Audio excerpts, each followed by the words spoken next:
السلام عليكم اخوان ديالي والاخوات ديالي لا فامي العائله نزهه اركان بيو كاملين كي دايرين لاباس عليكم.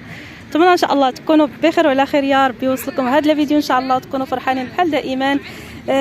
كما كتشوفوا يعني اول حاجه كنبداو دائما اللهم صل وسلم وبارك على سيدنا محمد عليه الصلاه والسلام.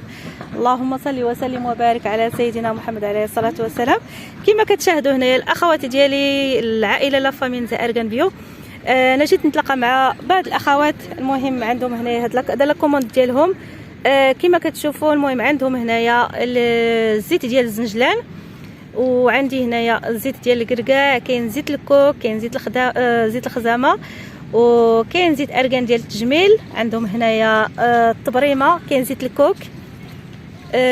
عندي هنايا اللبن الذكر الحر ديال الوجه. عندي هنايا الصابون البلدي ديال العكر الفاسي، كاين هنايا الكريمات ديال الرجلين ديال العكر الفاسي، وزيت الحبه السوداء، زيت الورد.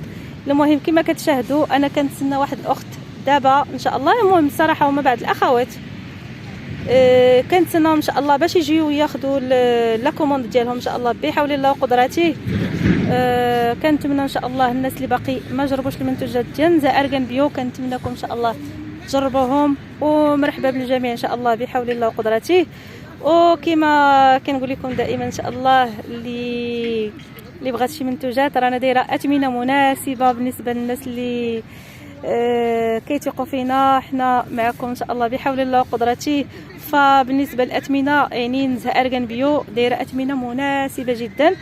فإلا كنتو بغيتو شي منتوجات ان شاء الله فيكفيكم فقط غير تواصلوا معنا ان شاء الله سير واتساب، ونتلاقى معكم ان شاء الله فين ما كنتو بحول الله وقدرته.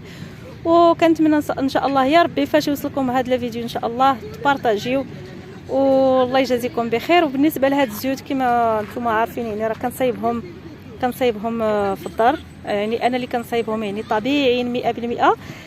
كيصلحوا للشعر، يعني كيصلحوا لتساقط الشعر، كيصلحوا للوجه. بحال دابا زيت الكركاع خطير اللوجه الصراحه، زوينه اللوجه بالنسبه للتكماش، كتنقي الوجه. زيت اللوز حتى هي صراحه لا يعلى عليها. زيت اللوز يعني كتصلح للوجه، كتصلح لتساقط الشعر. بالنسبه لزيت الكوك يعني كتصلح حتى هي للوجه الشعر. كاين هنايا زيت الخزامه، بالنسبه لزيت الخزامه كتصلح للشعر.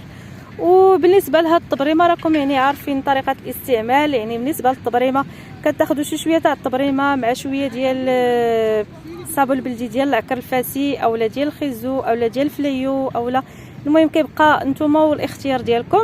كتزيدوا معاه شويه ديال النيله، كديروهم في شي بواطه. المهم كديروهم في شي بواطه، كتزيدوا عليهم شويه تاع الماء سخون، صافي كدلكم الجسم ديالكم وكتفركوا. بلا ما نقول لكم الصراحه راه هاد الطبريمه هادي غير اللي ما جربها، اما الناس اللي مجربينها راه عارفين القيمه ديالها. وبالنسبه للزيوت يعني كتستعملوهم الشعر ديالكم الوجه ديالكم. فكنتمنى ان شاء الله اللي بغات شي منتوجات مرحبا الف مرحبا، وكنتمنى تبارطاجيو ان شاء الله، والله يجعل لكم في الميزان المقبول. وشكرا لكم ان شاء الله، والسلام عليكم ورحمه الله تعالى وبركاته.